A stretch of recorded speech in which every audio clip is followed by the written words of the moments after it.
ਸਤਿ ਸ਼੍ਰੀ ਅਕਾਲ ਜੀ ਸਾਰਿਆਂ ਨੂੰ। ਜਿਹੜੇ ਵੀਰ ਡੇਅਰੀ ਫਾਰਮ ਦਾ ਸ਼ੌਂਕ ਰੱਖਦੇ ਨੇ, ਡੇਅਰੀ ਫਾਰਮ ਕਰਨਾ ਚਾਹੁੰਦੇ ਨੇ ਸ਼ੁਰੂ ਤੋਂ, ਜਾਂ ਜਿਨ੍ਹਾਂ ਕੋਲ 2-4 ਜਾਨਵਰ ਨੇ ਉਹ ਵਧਾਉਣਾ ਚਾਹੁੰਦੇ ਨੇ, ਤੇ ਪੰਜਾਬ ਡੇਅਰੀ ਡਿਪਾਰਟਮੈਂਟ ਵੱਲੋਂ ਟ੍ਰੇਨਿੰਗ ਸ਼ੁਰੂ ਹੋਈ ਹੈ।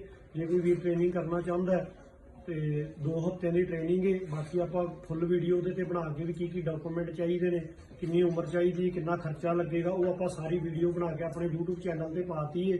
ਤੇ ਉੱਥੇ ਜਾ ਕੇ ਦੇਖ ਸਕਦੇ ਹੋ। ਜਿਹੜੇ ਵੀਰਾਂ ਨੂੰ ਲੋੜ ਹੈ, ਜਿਹੜਾ ਵੀਰ ਆਪਣਾ ਡੇਅਰੀ ਫਾਰਮ ਦਾ ਕਿੱਤਾ ਅਗਾਂਹ ਵਧਾਉਣਾ ਚਾਹੁੰਦੇ ਨੇ, ਉਹ ਉੱਥੇ ਜਾ ਕੇ ਵੇਖ ਲਓ ਜੀ। ਸਾਰੀ ਵੀਡੀਓ ਆਪਾਂ YouTube ਚੈਨਲ ਤੇ ਪਾਤੀ ਹੈ ਜੀ। ਠੀਕ ਹੈ ਜੀ, ਧੰਨਵਾਦ ਜੀ।